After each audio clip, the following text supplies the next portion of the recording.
Good afternoon student. माझं नाव पल्लवी राजकुमार सालखडे आणि आज मी तुम्हाला पत्रलेखन सांगणार आहे. आणि तो इयत्ता 9व्या वर्गाचं जे मराठी आहे त्याच्यामधलं मी पत्रलेखन सांगणार आहे.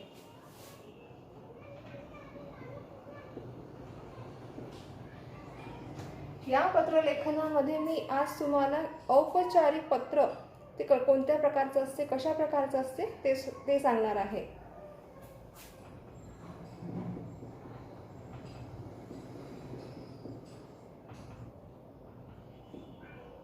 औपचारिक पत्र. तर सुरुवातीला अगोदर पत्रलेखन म्हणजे काय? तर पत्रलेखन म्हणजे आपल्या मनातील भावना, विचार, मते हे मुद्देसूदपणे एखाद्या अपेक्षित व्यक्तीपर्यंत जेव्हा ते आपण लिखित स्वरूपात पोहोचवण्याचं जे उत्तम साधन आहे त्याला पत्रलेखन असं म्हणतात. तर या पत्रलेखनाचे एकूण 2 प्रकार पडतात. पत्रलेखनाचे किती प्रकार पडतात? 2 प्रकार पडतात. एक म्हणजे औपचारिक पत्रलेखन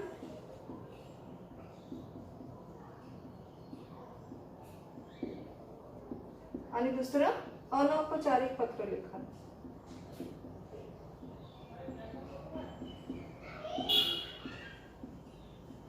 अनौपचारिक पत्रलेखन. आता हे जे आहे औपचारिक पत्रलेखन. औपचारिक म्हणजे काय? औपचारिक म्हणजे हे जे ऑफिशियल म्हणा किंवा मग एखाद्या मोठ्या व्यक्तीला लिहिलेलं पत्र किंवा कार्यालयीन व्यक्तीला लिहिलेलं पत्र, कंपनीमध्ये एखाद्या मोठ्या व्यक्तीला लिहिलेलं पत्र किंवा व्यवस्थापकाला किंवा शाळेतील मुख्याध्यापकाला जे पत्र लिहिले जाते त्याला औपचारिक पत्र असं म्हणतात. तर अनौपचारिक पत्र हे घरगुती किंवा कौटुंबिक स्वरूपाचं असते, जे की आपण आपल्या नातेवाईकांना, आपले आई वडील, मामा मामी, काका काकू, लहान भाऊ, मोठा भाऊ, आत्या मामा यांना जे आपण पत्र लिहितो त्यांना अनौपचारिक पत्र लेखन असं म्हणतात. औपचारिक कसं असते? हे व्यावहारिक असते, जे कार्यालयीन किंवा एखाद्या मोठ्या व्यक्तीला किंवा शाळेतील मुख्याध्यापकांना यांना जे पत्र लिहितो आपण ते औपचारिक पत्रलेखन. तर अनौपचारिक पत्रलेखन कसं असतं? हे घरगुती, कौटुंबिक किंवा व्यक्तिगत लिहिलेलं जे पत्र असतं त्याला अनौपचारिक पत्रलेखन असं म्हणतात. तर आता या औपचारिक पत्रलेखनाचे सुद्धा 2 प्रकार पडतात. याचे सुद्धा 2 प्रकार पडतात. एक म्हणजे मागणी पत्र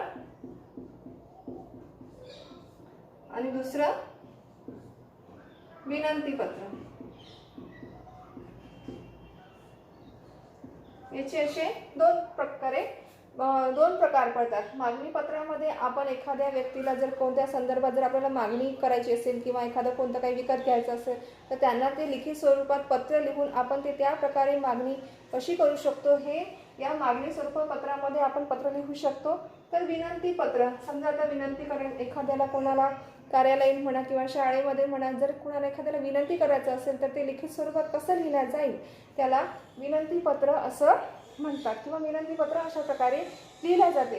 तर अनौपचारिक जे पत्र आहे हे अनौपचारिक पत्र या अनौपचारिक पत्रामध्ये आपण एखाद्याला अभिनंदन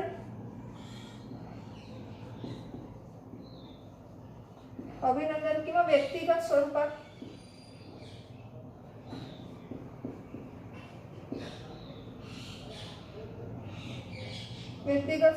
जे पत्र लिहिले जाते त्याला अनौपचारिक पत्र यांचा समावेश होतो. अभिनंदन पत्र म्हणजे का? जर एखाद्याची कोणत्या कशामध्ये जर नियुक्ती झाली असेल किंवा बढती झाली असेल किंवा कोणत्याही व्यक्तिगत आयुष्यामध्ये किंवा काही चांगलं घडलेलं असेल तर त्यांच्यामध्ये त्यांना आपण जर अभिनंदन करू शकतो किंवा चांगली बातमी जर मिळत असेल त्यांच्याकडून तर आपण त्यांचं अभिनंदन करण्यासाठी जे लिखित स्वरूपात म्हणजे पत्रामध्ये लिहून त्याद्वारे आपण त्यांचं अभिनंदन कशा प्रकारे करू शकतो हे या अभिनंदन पत्रामध्ये आपण लिहू शकतो.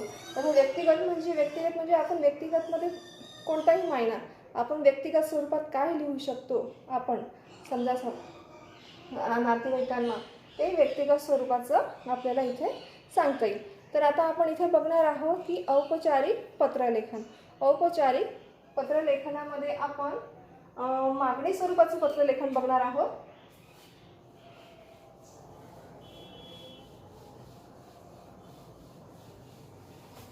एवढे समजलं की पत्रलेखनाचे किती प्रकार पडतात. तर पत्रलेखनाचे एकूण 2 प्रकार पडतात, एक औपचारिक आणि दुसरं अनौपचारिक. औपचारिक पत्र हे कसं असतं, व्यावहारिक स्वरूपाचं असतं. तर अनौपचारिक पत्र हे घरगुती किंवा कौटुंबिक स्वरूपात जे लिहिलं गेलेलं पत्र असतं ते अनौपचारिक पद्धतीचं असतं. आणि औपचारिक पत्राचे सुद्धा 2 प्रकार पडतात, एक म्हणजे मागणी पत्र आणि दुसरं विनंती पत्र. तर याच्यामध्ये आपण कोणतं बघणार आहोत, मागणी पत्र.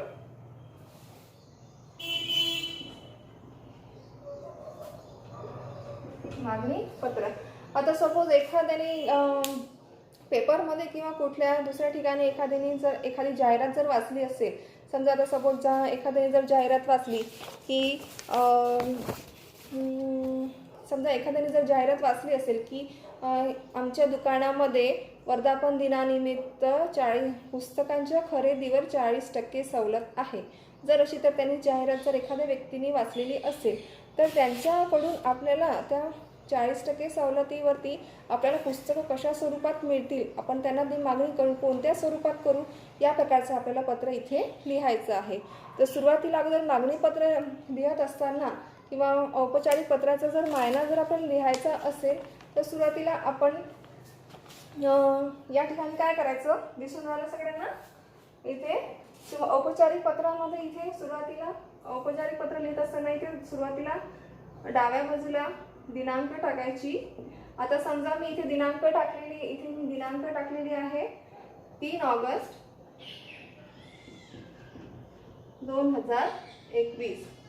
हे मी इथे दिनांक टाकलेली आहे. त्याच्यानंतर त्याच्याच खाली प्रति लिहायचं. प्रति नंतर इथे कॉमा द्यायचा. प्रति नंतर इथे त्याच्याच खाली माननीय व्यवस्थापक, म्हणजे ज्याला आपण पत्र लिहत आहोत है ना, त्याचं इथे मान लिहायचं. म्हणजे त्याला मान देऊन त्यांना हे पत्र लिहायचं आहे आपल्याला.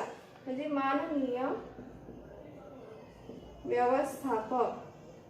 आता इथे आपण व्यवस्थापक लिहिलेला आहे.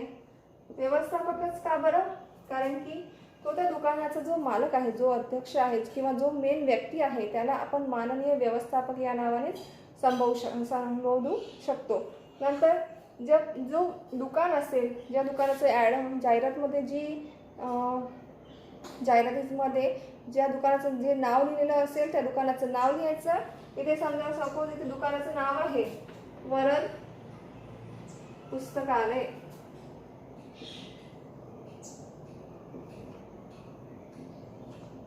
हे त्या पुस्तकाचं नाव. सुरुवातीला आपण काय घेतलं, दिनांक लिहिली. दिनांकाच्या त्याच्याच खाली काय लिहिलं, प्रति लिहिलं. प्रतिनंतर माननीय व्यवस्थापक आणि नंतर त्याच्याच खाली आपण म्हणजे ज्या दुकानाचं नाव आहे ज्या दुकानातून आपल्याला पुस्तकं मागवून घ्यायची आहे त्या दुकानाचं नाव लिहायचं. इथे वरद पुस्तकालय आणि जो ॲड्रेस असेल या वरद पुस्तकालयाचा जो ॲड्रेस आहे तो लिहायचा. आता समजा सपोज याचा ॲड्रेस आहे समर्थनगर.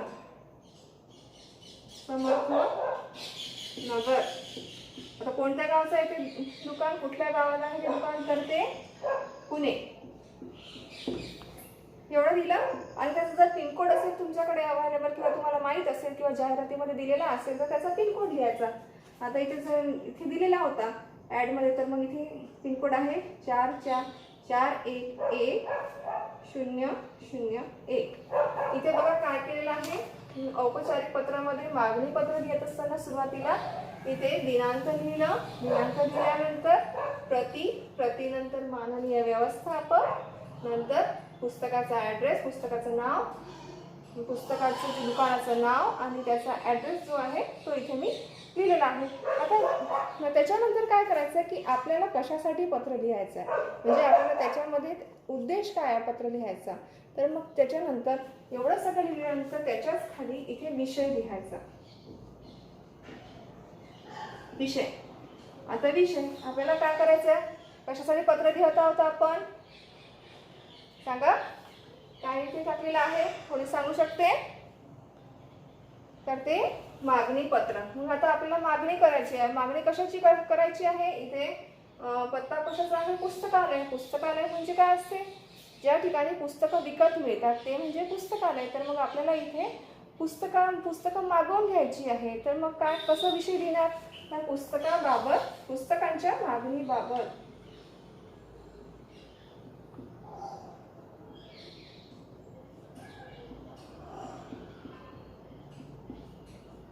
मागणीबाबत हे झाला त्याचा विषय. आता इथे आपण एवढं लिहिलं विषय की कशासाठी आपल्याला मागणी करायची आहे. विषय काय आहे त्याचा? तर पुस्तकांच्या मागणीबाबत आपल्याला त्या दुकानामधून पुस्तकं मागवून घ्यायची आहे किंवा विकत घ्यायची आहे. ते इथे आपण त्याचा विषय लिहिलेला दिसते. नंतर आता ज्यांना पत्र लिहायचं आहे त्यांना संबोधून लिहायचं. काय लिहायचं इथे? महोदय. त्याच्याच खाली इथे महोदय लिहायचं. त्यांना मान देऊन त्यांना असं महोदय लिहायचं. महोदय म्हणजे काय? इथे महोदय लिहायचं. नंतर मग आपल्याला पत्राला लिखाणाला सुरुवात करायची. आता पत्र लिहत असताना सुरुवातीला आपण काय लिहिणार की आपण वरील विषयास अनुसरून. महोदयच्या खालीच लिहायचं वरील विषयास अनुसरून पत्र लिहिण्याचे कारण.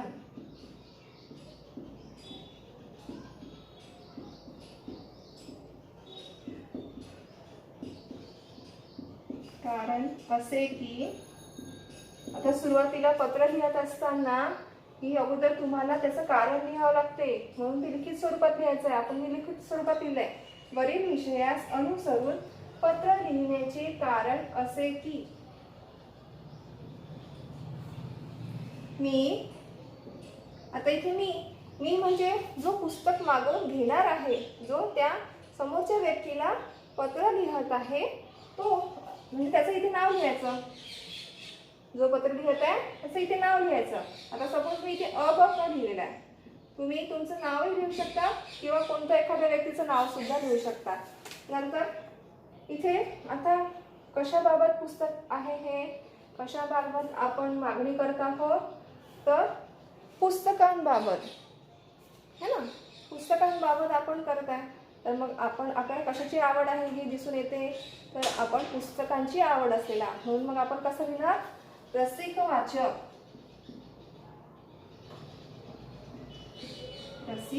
रसिक म्हणजे मी एक व्यक्ती आहे वाचक म्हणून, मला आवड आहे पुस्तकं वाचायची. असा रसिक वाचक आपल्याकडून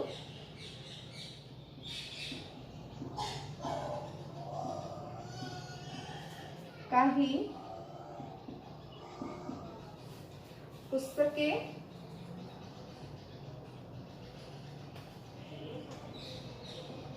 विकत घेऊ इच्छितो.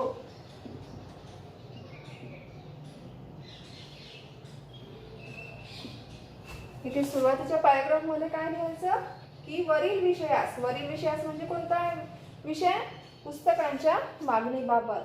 मग वरील विषयास अनुसरून पत्र लिहिण्याचे कारण असे की मग त्यांना कारण सांगायचं की तुम्ही त्यांना कशासाठी पत्र लिहत आहे.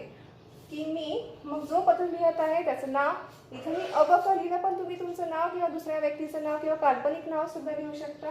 इथे रसिक वाचक, इथे नाव लिहत असताना पण पेपरमध्ये तुम्हाला इथे व्यक्तिगत किंवा काल्पनिक नाव लिहावं लागेल. स्वतःचं नाव लिहायचं नाही किंवा अबक किंवा काल्पनिक नाव लिहायचं. रसिक वाचक आपल्याकडून काही पुस्तके विकत घेऊ इच्छितो. म्हणजे त्यांना आपण इथे कारण सांगितलेलं आहे की आपण पत्र कशासाठी लिहत आहे, तर आपल्याला त्यांच्याकडून काही पुस्तकं विकत घ्यायची आहे है ना. नंतर मग इथे दुसरा पॅराग्राफ करायचा. आता इथे मला इथे खाली लिहिता येणार नाही म्हणून मी इथे लिहिते.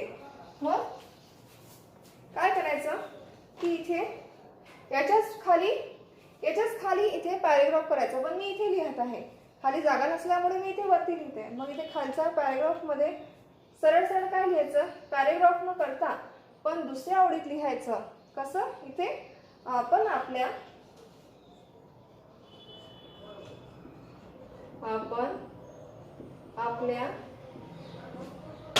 दुकानाच्या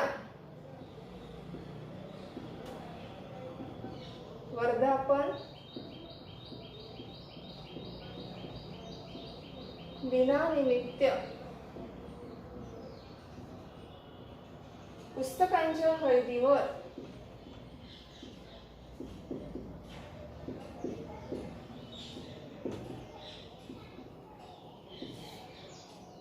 40% सवलत देत आहात.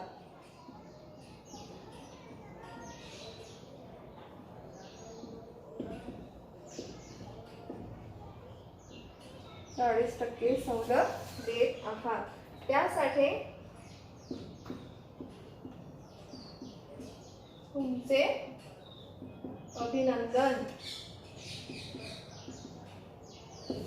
सुरुवातीला आता इथे त्यांनी काय केलं की म्हणजे इथे काय लिहिलंय, त्यांनी पत्र जो लिहिणार आहे त्यांनी काय केलं की इथे आपण आपल्या दुकानाच्या वर्धापन दिनानिमित्त, आता त्यांनी ते जाहिरात टाकली होती की त्याने वर्धापन दिनानिमित्त आमच्या दुकानामध्ये 40% सवलत आहे. हां, तर मग त्याचप्रमाणे आपण इथे लिहिलं की आपण आपल्या दुकानाच्या वर्धापन दिनानिमित्त पुस्तकांच्या खरेदीवरती 40% सवलत देत आहात. तर मग त्यानिमित्त त्यांनी जो पत्र लिहिला होता त्यांनी काय केलं, त्याचं समोरच्या व्यक्तीचं म्हणजे ज्याला पत्र आपण लिहत आहोत त्यांचं इथे त्यांनी काय केलं की इथे सुरुवात अगोदर अभिनंदन केलं है ना. तर मग इथे त्यांनी अभिनंदन केलं, तर मग एक रसिक त्याच्या पुढे लिहायचं की एक रसिक वाचक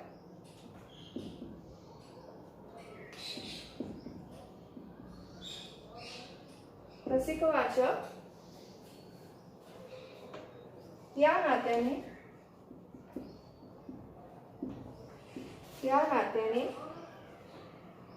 मी सुद्धा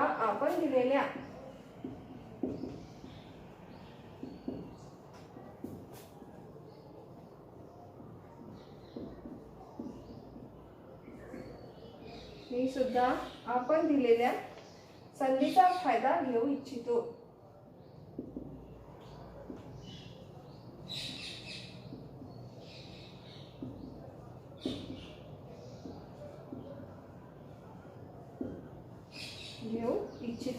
आता पत्र लिहिणारा काय म्हणतो की त्याने त्यांचं अभिनंदन तर केलंच, पण त्याच्या पुढे ते काय म्हणतात की एक रसिक वाचक म्हणजे मी एक पुस्तकाचा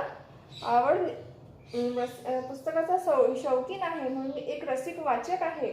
मग एक रसिक वाचक या नात्याने मी सुद्धा आपण दिलेल्या संधीचा फायदा घेऊ इच्छितो. म्हणजे तुम्ही जी संधी दिलेली आहे, तुम्ही जी जाहिरात दिलेली आहे वर्धापन दिनानिमित्त पुस्तकावर 40% सवलत जी तुम्ही दिलेली आहे त्याचा मी फायदा घेऊ इच्छितो म्हणते. म्हणजे मला ते संधीचा फायदा घेऊ इच्छितो म्हणजे काय, तर मला तुम्ही जी 40% सवलत दिलेली आहे पुस्तकांवरती, मला ती पुस्तकं खरेदी करायची आहे. मग पुढे काय लिहिणार, तिथे संधीचा फायदा घेऊ इच्छितो असं लिहिलं. नंतर त्यामुळे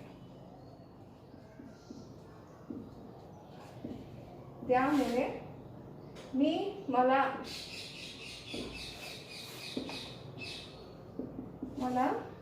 हव्या असणाऱ्या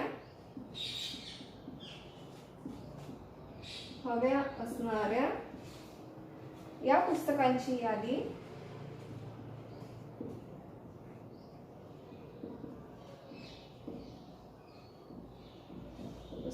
यादी सोबत जोडत आहे.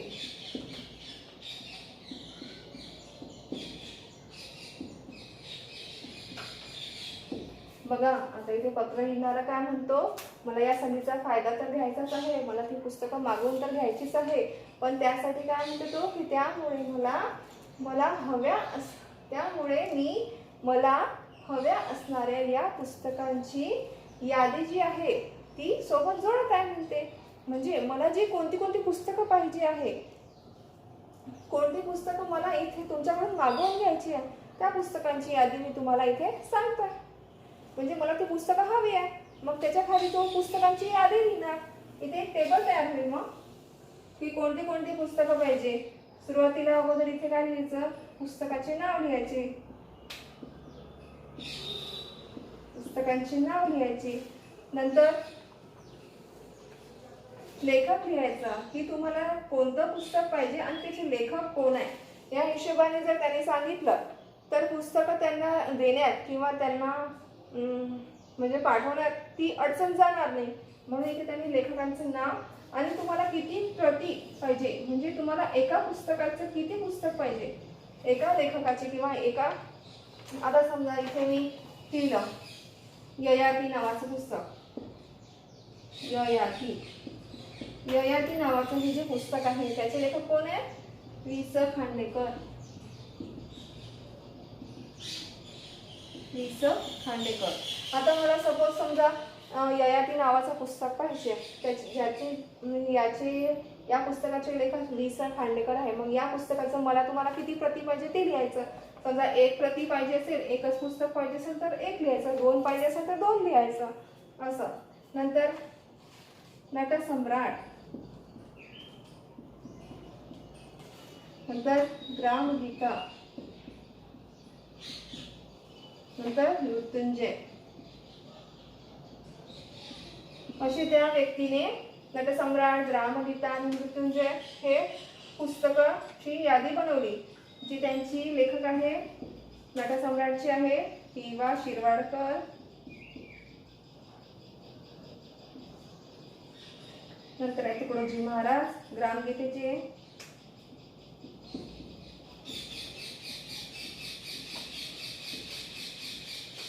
आणि मृत्युंजयचे आहे शिवाजी सावंत.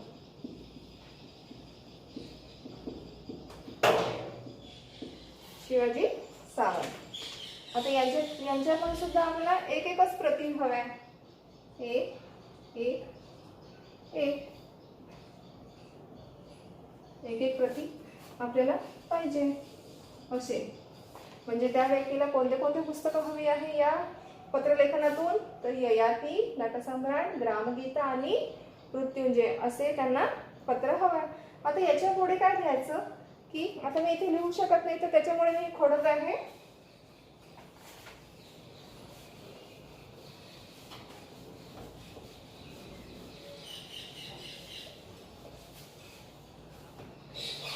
त्याच्या पुढे काय लिहायचं की पुस्तकांसोबत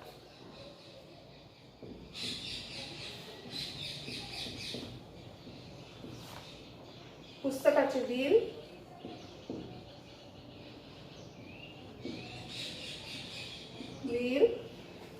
व पैसे पाठवण्यासाठी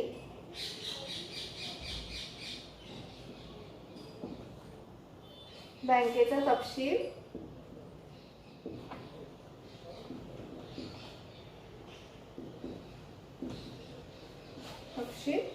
पाठवावा ही विनंती.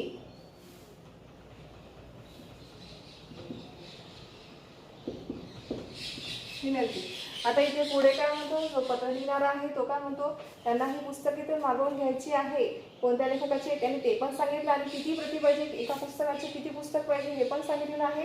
त्याच्यानंतर तो पत्र लिहिल्यानंतर काय करायचं की तुम्हाला आता इथे पुस्तकांसोबत पुस्तकाचे बिल व पैसे पाठवण्यासाठी बँकेचा तपशील पाठवावा ही विनंती. आता आपल्याला कोणी फुकट पुस्तकं देणार आहेत का, त्यांच्यासाठी त्यांना पण पुस्तकांचं जे बिल आहे, म्हणजे एका पुस्तकाचे किती झाले तर टोटल एकूण इथे मी समजा मी 4 पुस्तकं लिहिले तर मग 4 पुस्तकांचं बिल किती झालं, त्याचे पैसे किती झाले, तर त्याची व्यवस्था कशी करायची की डायरेक्ट पैसे देऊन द्यायचे का की बँके थ्रू ऑनलाईन पेमेंट करायचं, कसं करायचं हे इथे आपण इथे लिखित स्वरूपात लिहायचं. मग इथे मी कसं लिहिलं आहे की पुस्तकांसोबत पुस्तकांची बिल व पैसे पाठवण्यासाठी बँकेचा तपशील पाठवावा.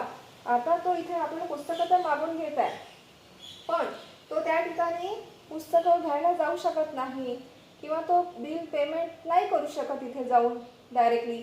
म्हणून मग तो काय म्हणतो आहे की इथे आपल्याला इथे बिल व पैसे पाठवण्यासाठी बँकेचा तपशील पाठवावा. म्हणजे बँकेचा तपशील पाठवावा म्हणजे याच्यावरून काय सिद्ध होते की तो तिथूनच ऑनलाईन पेमेंट करेल आणि त्याच्या थ्रू तो पैसे पे करेल. म्हणून इथे तो म्हणतो की बँकेचा तपशील पाठवावा. नंतर काय म्हटलेलं आहे की कृपया कृपया मागवलेली पुस्तके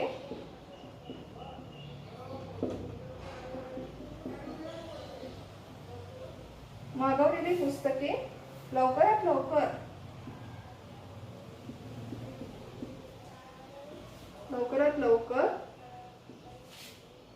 मिळतील अशी अपेक्षा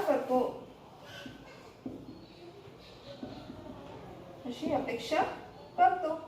मग आता त्यांनी म्हटलेलं आहे की बिल पाठवण्यासाठी, पुस्तकांचं बिल आणि पैसे पाठवण्यासाठी बँकेचा तपशील पाठवावा ही विनंती करतोय तो. आणि त्याच्यानंतर काय म्हणतो तो की कृपया मी जी पुस्तकं मागवलेली आहे, जी काही पुस्तके तुम्हाला यादी पाठवलेली आहे, ती पुस्तके मला लवकरात लवकर मिळतील अशी अपेक्षा करतो. म्हणजे त्यांना विनंती करायची आहे की आपल्याला जी पुस्तके आहे ती आपल्याला लवकर मिळावी, यासाठी तो काय म्हणतो की लवकरात लवकर पुस्तके मिळतील अशी मी अपेक्षा करतो. इथे असा हा औपचारिक पत्राचा, मागणी पत्राचा मायना असा लिहायचा आहे आपल्याला. आणि सगळ्यात खाली इथे आपल्याला आपला विश्वासू म्हणून लिहायचं. आपला विश्वासू, कुठलंही औपचारिक पत्र लिहित असताना आपला विश्वासू लिहायचं. काय लिहायचं? औपचारिक पत्र लिहित असताना आपला विश्वासू, त्याच्या खाली नाव. इथे नाव लिहित असताना आपला विश्वासू लिहिल्यानंतर इथे नाव लिहित असताना आपलं स्वतःचं नाव लिहायचं नाही. इथे आपलं स्वतःचं नाव लिहायचं नाही. इथे अबक किंवा मग काल्पनिक नाव लिहायचं, किंवा नाव लिहायचंच नाही, फक्त अबक असंच लिहायचं. परीक्षेमध्ये सुद्धा तुम्ही लिहत असताना इथे अबक असंच लिहायचं. ठीक आहे. नंतर मग तो जिथे राहतो इथे पत्ता लिहायचा. आता इथे मी अबक लिहिलं, नंतर पत्ता लिहित आहे शिवाजीनगर असं लिहायचं. है ना. नंतर आपण कुठलंही गाव टाकू शकतो. आता इथे मी मुंबई टाकलं. ठीक आहे. नंतर इथे पिनकोड पण काल्पनिक टाकायचा. इथे मी 4, 3, 2, 5, 7, 1 असा जर पिनकोड टाकला, मी काल्पनिक टाकलेला आहे. त्याच्यानंतर ईमेल आयडी पण द्यायचा असेल तर तुम्हाला ईमेल आयडी टाकायचा असेल, ईमेल आयडी पण टाकू शकता. ते काल्पनिकच टाकायचा आहे तो. ईमेल आयडी abc@gmail.com आणि भ्रमणध्वनी. परीक्षेमध्ये लिहत असताना हा जो पत्ता आहे, हे जे नाव आहे, हे सगळं काल्पनिक लिहायचं. इथे भ्रमणध्वनी 1, 2, 3, 4, 5 इथे तुम्ही लिहू शकता. तर अशा प्रकारे आपल्याला हे जे औपचारिक पत्र आहे किंवा मागणी पत्र आहे, हे आपल्याला कशा प्रकारे लिहायचं आज इथे सांगितलेलं आहे. त्यानुसार हे पत्र लिहायचं. आणि सगळ्यात शेवटी मी तुम्हाला एक स्वाध्याय देते किंवा मग प्रश्न देते, जे तुम्ही गृहपाठ आहे तो तुम्ही घरून सोडून आणायचा. तर तो आहे, एक पत्र लिहायचं आहे तुम्हाला, की त्याच्यामध्ये सांगितलेलं आहे की एक तुम्हाला विनंती पत्र करायचं आहे. विनंती पत्र, मग त्याच्यामध्ये तुम्ही कुठलाही विषय घेऊ शकता.